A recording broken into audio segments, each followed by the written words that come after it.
할렐루야. 사랑합니다. 축복합니다. 태풍 바비가 지나갔다고 하는데 또 다른 태풍이 몰려온다고 이야기를 하고 있고, 태풍도 태풍이지만 아직까지 코로나 바이러스로 인해서 우리 대한민국 전체가 혼란에 빠져 있습니다. 빨리 잘 지나가서 함께 예배드리게 될 날을 기대하고 소원합니다. 오늘 여러분 함께 보실 말씀은 민수기 21장 34절부터 35절까지 있는 말씀을 제가 읽겠습니다.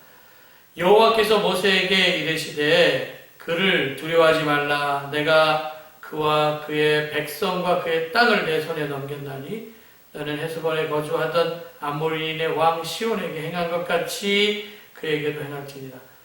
이에 그와 그의 아들들과 그의 백성을 다 쳐서 한 사람도 남기지 아니하고 그의 땅을 점령하였더라. 아멘. 하나님의 말씀입니다. 오늘 말씀 제목은 그의 땅을 점령하더라. 첫 번째, 하나님께서 모세에게 말씀하시죠. 두려워하지 않으면 됩니다. 땅을 점령할 수가 있다. 결론적으로 이야기하면 오늘 말씀은 20장, 21장에 있는 말씀인데, 내부적으로는 원망, 이스라엘 백성들 가운데, 그리고 외부적으로는 오늘 보니까 아모리라고 하는 적이 있었죠. 그렇게 땅을 차지해 나가는 과정 가운데 백성들이 내부적으로 원망을 하든 혹은 외부적으로 적들이 있든지 간에 내 마음속에 두려움 없이 앞으로 전진하면 하나님께서 우리에게 약속해 주신 것들은 반드시 점령하게 된다라는 말씀이죠. 땅을 점령하는 게 쉽지는 않았습니다. 그럼 민수기 20장부터 이렇게 쭉 보면은 광야 말기에 모세가 아주 어려운 일들을 당하죠. 민수기 20장 1절에 보니까 모세의 누나였었던 미리암이 죽습니다. 그리고 또 28절, 29절, 그러니까 앞부분에 미리암이 죽고, 그리고 끝에 말씀에는 아론이 죽고요. 그러니까 형하고 누나가 다 죽은 다음에 애곡하는 걸로 사실 20장이 끝나고 21장이 시작되는데, 미리암을 장사 지낸 후에 마음이 얼마나 아팠겠습니까? 누나였는데. 그때 사람들이 모세와 아론에게 모여들어서 얘기를 하죠. 우리 형제들이 여호와 앞에 죽을 때 우리도 같이 죽었으면 좋을 뻔했다. 이 광야로 인도해서 올려와서 우리 짐승이 다 죽게 되었다. 어찌하여 우리를 애굽에서 나오게 하여서 이 나쁜 곳으로 인도했냐. 이곳에는 파종할 것도 없고 무화과도 없고 포도도 없고 석류도 없고 마실 물도 없다. 백성이 이러면 안 되죠. 아니 지금 누나가 죽었잖아요. 위로가 있어야 되는데 자기네들 목마르다고 힘들다고 상주인 모세와 아론에게 와서 원망하면 되겠습니까? 모세가 그들을 위해서 얼마나 많은 수고를 했습니까? 40년 동안 고생을 했는데, 가나안 땅 점령할 때 사실 내부적으로 이스라엘 백성들 마음을 앞에도 결속해도 이 모자를 파내 지금 원망을 합니다. 이 원망은 분열되는 징조이거든요. 지금 모세의 마음이 어떻겠습니까? 불평을 하더라도 때를 봐야죠. 정말 이스라엘 백성들 나쁜 놈들이에요. 상처난 것에 소금을 뿌리고 불난지를 부치지라고. 이런 백성들의 행동을 보고 모세가 민수기 20장 10절에 이 패역한 너희들아 들으라. 우리가 너희로 왜 반석에 물을 내려? 그래서 화가 났는지 모세도 좀 성질을 내면서 지팡이로 반석을 두 번 탁탁탁 치자 하나님께서 일단 반석에서 물을 내셔서 사람과 짐승이 그 물을 마셨습니다. 그런데 하나님께서 모세의 행동이 좋아 보이지 않았는지 모세와 아론에게 이렇게 말씀하셔요. 12절에 너희가 나를 믿지 아니하고 이스라엘 목전에서 내 거룩함을 나타내지 아니한 고로 너는 하나님이 약속한 땅으로 들어가지 못할 것이다. 그리고 그것을 하나님 앞에서 다투었다. 그래서 무리바의 물이라고 그렇게 이야기를 하죠. 그 이야기가 나와요. 그리고 이제 그 바로 다음 이야기가 14절부터 나오는데, 모세가 이제 이스라엘 백성들을 데리고 가나안 땅으로 들어가야 되는데, 가데스에 있을 때 에돔 왕한테 사실을 보내죠. 하나님께서 애굽에서 우리가 학대당하는 것을 보셔서 우리를 인도하셔서 여기까지 왔는데 이제 전 당신들의 땅을 좀 지나가겠습니다. 그러면서 청하건대 그렇게 나와요. 20장 17절에 부탁을 하는 이야기죠.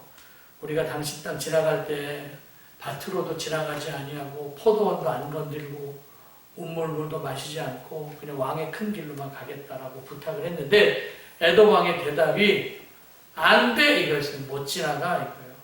그리고 많은 백성들을 거느리고 나와서 강한 소로로 막았다, 그런 말씀이 나와 있습니다.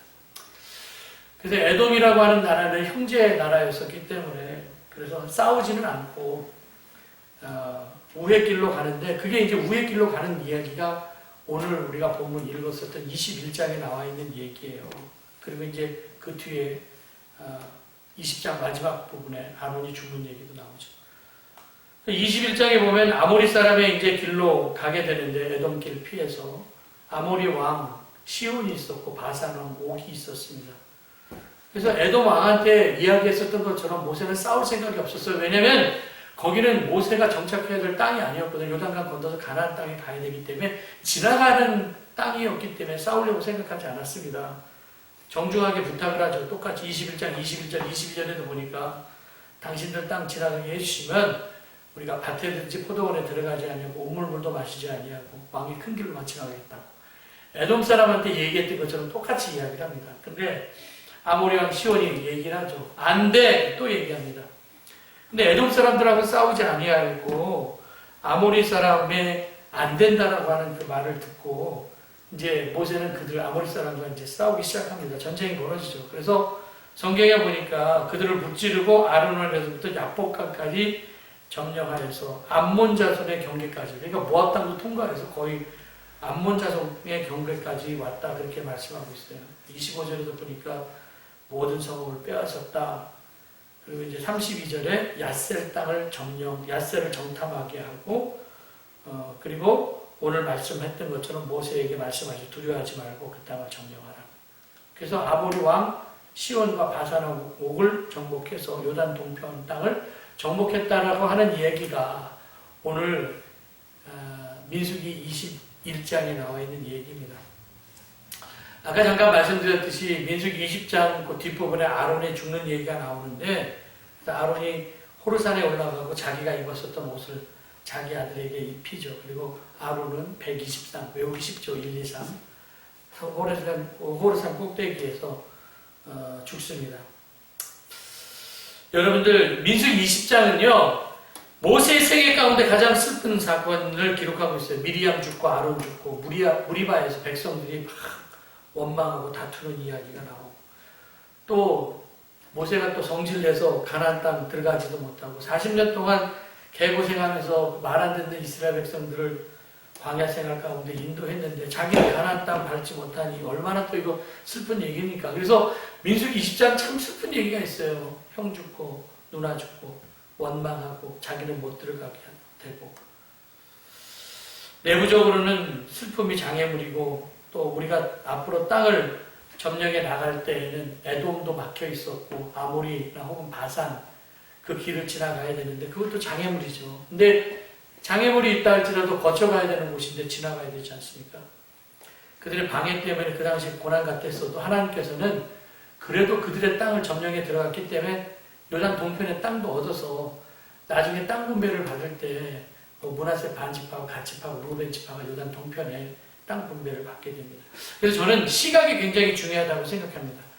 방해의 어려움은 우리가 믿음으로 극복하기만 하면 하나님이 더 많은 것을 주시고자 하는 하나님의 마음이 있다라고 하는 것을 기억하시면서 우리가 믿음의 시각 조정을 좀 하자라는 거예요.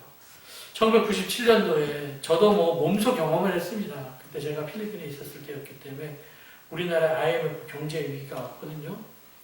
정말 한국 돈 달러를 바꾸고 달러를 페소로 바꾸는데 환율 차이가 너무 많이 나갔고, 800원, 900원이었던 돈을 1,500원, 1,400원 가까이 바꾸고, 거기서 또 페소로 바꿀 때 차이가 엄청났죠. 그때 우리나라가 구제금융을 받게 되었는데, 당시 우리나라 어려움은 제조업이 망해서 경제 위기가 온 게 아니라 금융의 실패 때문에 경제 위기가 온 거 아닙니까? 그래서 사실 그때부터 우리나라가 경제적인 식민지가 되는데, 사람들이 얘기하는 거 아닙니까? 너희들 내 돈 쓰려면 내가 말하는 대로 해. 너희 회사 사람들 많아, 잘라. 구조조정 들어갔습니다. 그래서 많은 사람들이 진짜 직장에서 나왔고 경제적인 간섭을 했고, 참 남 돈 쓰는 게 이렇게 참 힘들고 어렵죠. 근데 그때 그 어려움을 당하면서 우리나라의 금융 시스템을 점검하게 되었고 검은 돈의 흐름을 차단하게 된 금융실명제가 그때 생긴 거 아닙니까? 어쨌든 우리나라는 그때 잘 극복했습니다. 금도 모으면서 마음을 합했죠. 소 잃고 외양간을 고쳐도 그래도 고쳐야 됩니다. 그래야지 다음번에 다시 잃어버리지 않을 거 아닙니까? 우리나라가 지금 어려움을 당한다 할지라도 금방 회복하는 복원력이 있어서 저력이 있다는 거, 그걸 우리는 다시 한번 느끼고 생각하자는 거예요.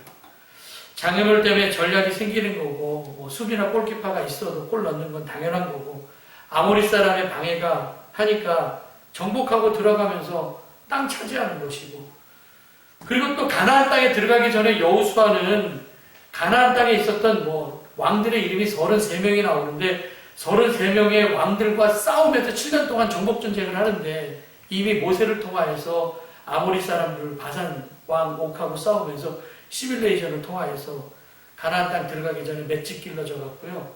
여호수아가 가나안 정복하면 전쟁할 때 그 가나안 땅을 두려움 없이 정복할 수 있었다라는 겁니다.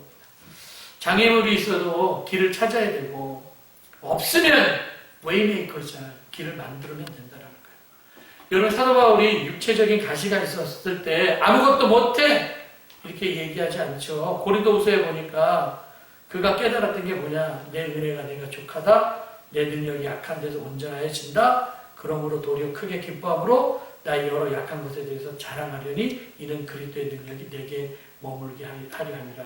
그러면서 그 10절에 이렇게 얘기해. 내가 그리스도를 위하여 약한 것과 능력과 궁핍과 박해와 곤고를 기뻐하는. 이거 뭘 기뻐할 일입니까? 능력, 궁핍, 박해, 곤고. 근데 이는 내가 약할 그때 강함이라. 그렇게 말씀하고 있어요. 이런 것도 다 장애물이에요. 약한 것, 능력, 궁핍, 박해, 곤고. 근데 기뻐한다라고 얘기하고 있습니다. 약한 것 덕분에, 능력 덕분에, 박해 덕분에 이렇게 얘기하는 사람이 어디 있습니까? 박해 때문에, 능력 때문에 이렇게 탓하는 거죠. 그러니까 이거를 덕분에라고 얘기를 하니까 은혜가 떠나지 않았다라고 고백하고 있습니다. 결국 그래서 하나님의 거대 시각을 갖고 있으니까 선을 이루시는 하나님의 섭리를 믿고 나갔습니다. 지금 우리는 살면서 경험해보지 못하는 만만치 않은 힘든 일들을 겪고 있습니다. 특별히 코로나 확진자들이 무더기로 나와 있고, 서로 불신하고, 이쪽에서 불평하고 저쪽에서 불평하고, 이쪽에서 남 탓하고, 가짜뉴스가 막 퍼지고, 어려울 때 힘 모아야 되는데, 교회 밖에서는 교회를 괴롭히고 어렵게 하는 세력들이 있고 악플 날리고, 그런데 결국 하나님께 승리를 주신 줄 믿습니다. 여러분, 모세가 민수기 21장 32절에 정탐꾼도 보내잖아요. 정보라는 게 되게 중요한데, 정보를 많이 가졌다고 해서 사람이 승리하는 건 아니에요. 정보를 어떻게 다루느냐가 굉장히 중요한데, 성숙하지 못한 사람은요, 정보를 잘못 다룹니다. 근데 성숙한 사람은 그 정보를 잘 다루죠. 그래서 우리는 사실 정보도 필요하지만 더 중요한 건 하나님의 은혜에 대한 시각이에요. 루벤스라고 하는 사람이 그린 사자굴의 다니엘이라고 하는 그림이 있는데, 이 그림 자세하게 이렇게 보면 주변에 사자굴이 이렇게 다니엘 주변에 있고, 다니엘은 사자를 보지 않아요. 우리는 무서우면 막 두려워하면서 사자를 볼 거 아닙니까? 근데 그 눈이 하나님을 향하고 있었어요. 다양한 문제들이 밀려옵니다. 장애물들이 있습니다. 근데 우리 장애물 쳐다보면 진짜 못 넘어갑니다. 아모리 사람, 에돔 사람, 화나게 하는 그 백성들 쳐다보면 진짜 화가 나죠. 우리 하나님 바라보는 시선을 잃어버리면 안 된다. 하나님의 은혜로 우리가 살았고, 은혜의 원인은 내게 있지 않고 하나님께 있다라고 고백하는 겁니다. 우리에게 하나님은 광야 생활 잘하라고 말씀하십니다. 광야는 힘든 길입니다. 슬픈 일, 고통스러운 일, 진짜 어려운 일들이 있죠. 쫙 깔려 있습니다. 사람이 살다 보면 이렇게 사람이 죽어서 내 곁을 떠나고 그때 떠나고 원망하는 사람도 있고, 길을 갈 때 방해하는 사람도 있고, 근데 결국에는 이기게 하시고 정력하게 하시는 분은 하나님이시라는 걸 기억하면서 여러분들 하나님의 시선을 가지고 살고, 다니엘의 눈빛이 회복되는 우리 대감교 성도님 되시기를 주님의 이름으로 간절히 축원합니다. 오늘도 쭉 나오는 기도문을 가지고선 함께 뜨거운 마음으로 기도하겠습니다. 우리 아멘 하고 교회를 위하여서, 우리 자신을 위해서, 나를 위해서 기도하는 시간을 갖겠습니다. 주여, 사랑하는